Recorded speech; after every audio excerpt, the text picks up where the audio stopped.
Get your head in the game. You gotta get your head in the game. No. Let's start that over again. Hello my friends and welcome back to my kitchen where today I'm going to be putting together some game day guacamole. Now, I have been told that this is the best ever guacamole made by a white girl. And yes, I'm dressed for the occasion in a jersey. Is it a team that's in the Super Bowl? No. Is it even a football team? No, but it looks cute, so that's why I'm wearing it. By the way, this is in I don't know why I'm just juggling around these avocados. This is in no way, shape, or form an authentic guacamole recipe. It's probably like the least authentic it could get, but it tastes good. And I like to start by getting a nice red onion and not crying while I'm chopping it. I'm actually really excited for this year's Super Bowl, being a Swiftie, if she's even at the game. I know a lot of people are kind of getting burnt out of like seeing her on the screen, but it's getting me to watch 15 seconds of clips on TikTok. No, I'm kidding, but not really. I've actually feel like in the last couple years, I've had a newfound like appreciation for football, even though I think it's a dangerous sport and like if I had kids, I would never let them play. But what I mean is I can actually kind of enjoy the Super Bowl now because I have a boyfriend who doesn't like sports. Girls, I'm telling you, get you a man who doesn't like sports because it is. Do you know how much you can do on a Sunday when it's not revolved around cheering for men in tights? A lot. But I am excited to cheer on men in tights this Sunday because I love a Super Bowl party.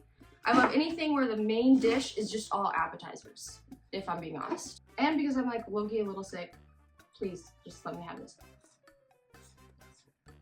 Honestly, I feel no shame for doing this anymore because I like onions. They're good for you. They're a vegetable. We eat carrots like raw. Why can't we raw dog an onion? I like to chop it kind of chunky to get a good chunkiness of onions.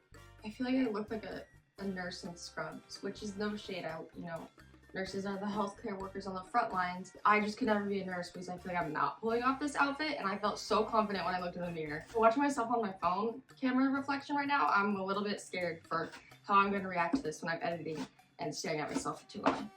Anyways, I'm thinking that half of an onion should be good. I like to always just play it by ear, and I can always add more if I need more. Next, we're going to take something that I'm pretty sure is a sin in authentic guacamole, but I just like the kick of flavor, and we're going to add some little cherry tomatoes. The Flavor Bomb ones, which I'm obsessed with, by the way. I could literally eat these plain as a snack, and that's like very almond bomb behavior, I know. But to be honest with you guys, when I was in the thick of my eating disorder, a lot of the food I was eating was like very not almond bomb. It was like a lot of lean cuisines, that kind of processed stuff.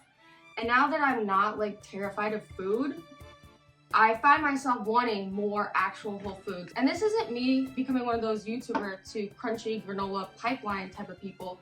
I just don't feel guilt over eating, and I see it as like liking what I put into my body. I don't know even why I'm on this spiel because at the end of the day, I literally had Sour Patch Kids today. They might be wondering why I'm not dealing with the avocados first off the bat, because let's face it, the base of guacamole is all about the avocados. So I like to do the avocado part last when I'm making guacamole, so there's less time that the avocados are like exposed to the oxygen in the air, which kind of like can brown them. So like this is how the bowl looks right now. So this is like the ratio, since I don't speak in measurements like a normal person. I just go with thumbs. Why did I do that? Okay, the next step is we're going to chop, and this is very important, to de-seed a jalapeno. I'm like super paranoid for some reason that like I'm gonna get one on the ground whenever I'm doing this, and it's gonna like go on my cat's paw. So I feel like I take this part very serious, and I'm low-key kind of nervous doing it on camera, so I feel like I'm distracted with the lights looking at me. And I'm also like a constant like face toucher, so that's something that I've learned the hard way not to do before you wash your hands after dealing with a jalapeno. Okay, so after I have chopped make sure I made it in garbage. After I've chopped my jalapeno, I like to put it in a small bowl and then just rinse it out in the sink, and then that's an easy way for all the seeds to come out. So I get like this little bowl of water, and then I just pop out the inside. My cat, she loves to go in the sink, and I'm afraid somehow, no matter how hard I clean, this is like my OCD really coming out, which I don't really talk about a lot, but it's hard. But basically, my cat likes to go in the sink, and I'm paranoid that no matter how much I clean the sink, I won't get rid of like the jalapeno seed juice or whatever, and it'll get on her paws, and then she'll lick her paws when she's cleaning herself, and then she could get sick. All this stuff that sounds absolutely insane as I'm saying it out loud to you guys. But what I do is usually just take this bowl, and not the bowl itself, but the contents of the bowl, and flush it down the toilet because she doesn't like to play in the toilet. Honestly, this is like therapy because literally reciting that makes me feel like crazy. But yeah, let me know if any other paranoid pet parents have any weird, quirky little things that they do. Yeah. You go through the death of a pet once and then you get a little traumatized and start overthinking way too many things. But I still am gonna flush it in the toilet. I'm sorry, like, I know that I'm gonna be overwhelmed with cleaning up this mess after we're done filming. So this is just like one less, this is the last time. Not me literally looking on the floor to see if I somehow got a seed on the floor. I feel like this is like live documented footage of things that my therapist probably should talk to me about. But I haven't been to a therapist in a while because I've been kind of broke. And then we're just gonna mince that jalapeno. The tinier the better when it comes to this, because you don't want to be the person who gets a bite of just like full on jalapeno. I mean, maybe you do, maybe like that's your kicks.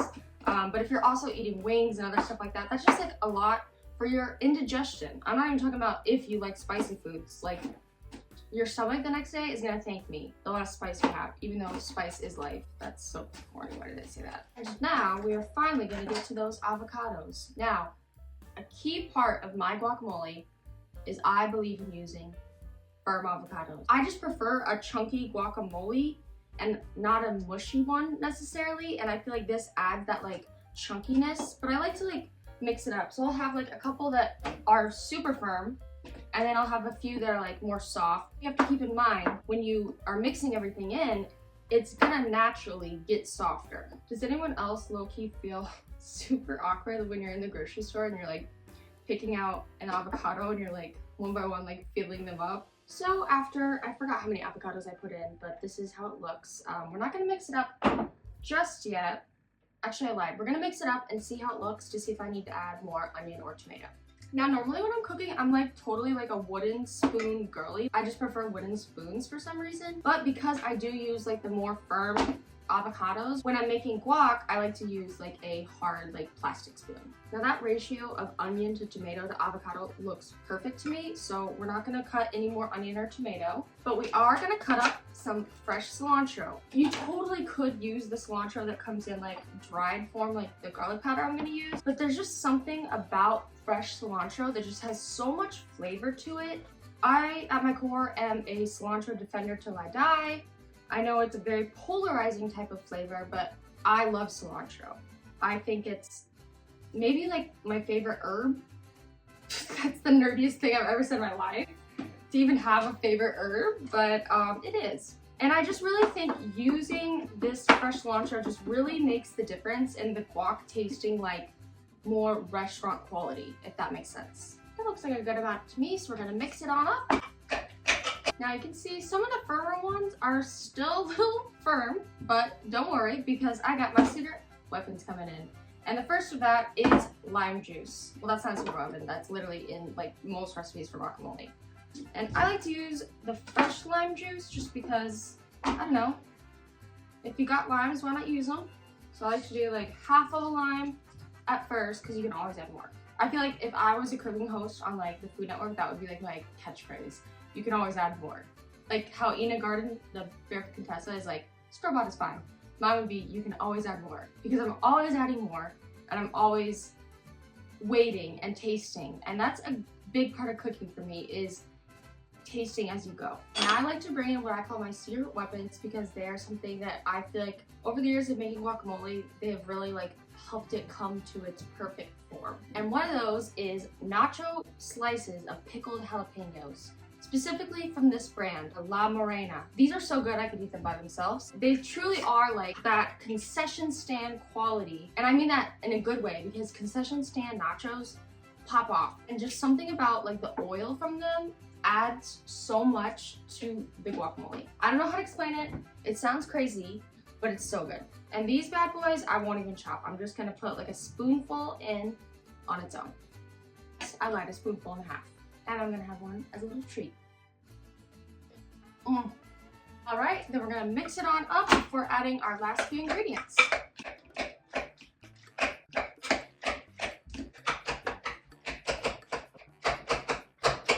Guys, I'm gonna be real with you. My selfie stick literally just crashed forward.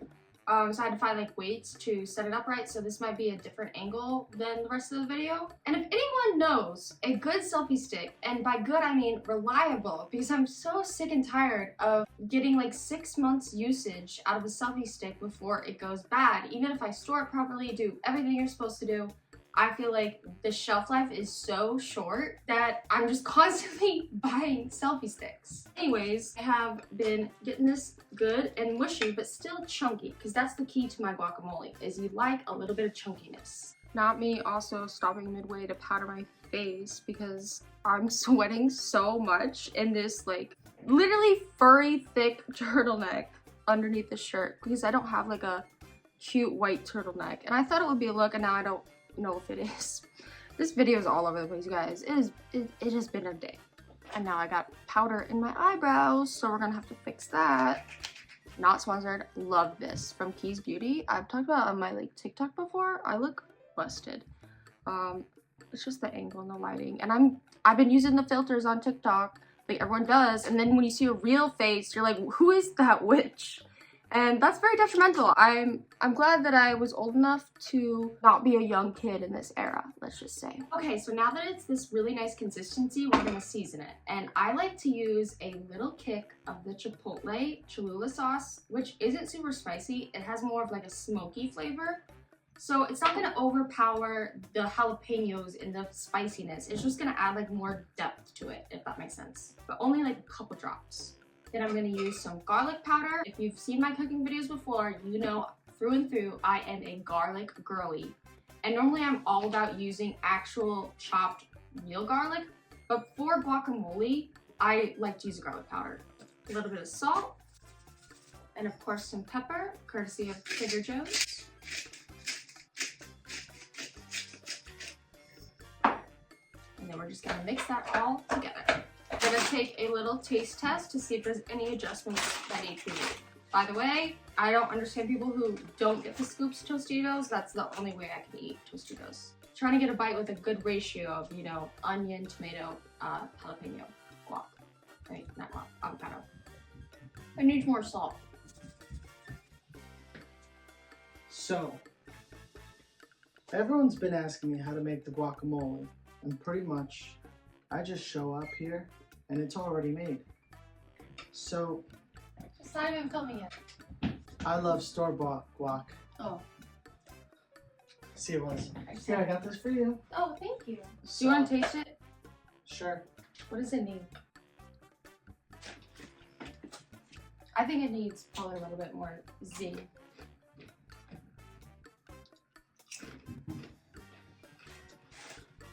No. The other day you messed it up. You can't say. But I just said this was the best white girl guacamole to them. I know, but the other day you messed it up, but this time you saved yourself. From elimination. Last time, she put too much of this, and it was like looking brown too early. No, I was looking brown because he chose avocados that were a little too ripe. Sure. But these are amazing. Now we can't show the chip brand because they didn't pay for the sponson, but I'm the queen of free spontons. Okay? really good. Okay, guys, that's my game day guacamole. The best guacamole you will ever have from a white girl. And why is it so chunky? It's so good. I love it chunky. I always like it chunky. I don't know why I do this bit. Because I use the not ripe avocados. Gotta use the non-ripe avocados, you see? Might as well. Oh. This is Javier, you guys. Hi. It's not live. It's just filming. Oh. Okay. Now Javier, Martin's friend is gonna try it, so we have a second opinion. I just thinking. Yeah, take a bite. Yeah, roll up those sleeves. I kind of got, the business and the business,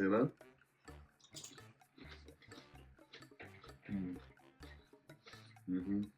Okay, that means it's good. I'm gonna go, you guys. I hope you have a happy Super Bowl. I hope you have all the appetizers your heart desires. If you have any ideas for recipes you want to see me do, or just your favorite Super Bowl appetizers that you want to share, please let me know in the comments because I love cooking. This wasn't even cooking though. I just put things in a bowl.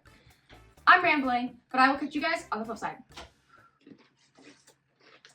It's kind of weird that she got the Hispanic guys to come in. What? That's, She leaves us in the basement chained up. no. This is the only time I get fed when she makes content. Free us. And there you have it, folks. What is it? And there you, what is it? That's all, folks. Oh, And there you have it.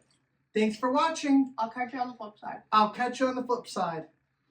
Oh, you gotta this say is it. I'll catch you on the flip side. Catch you on the flip side. Alright. I'll let you guys eat. Oh, let's go.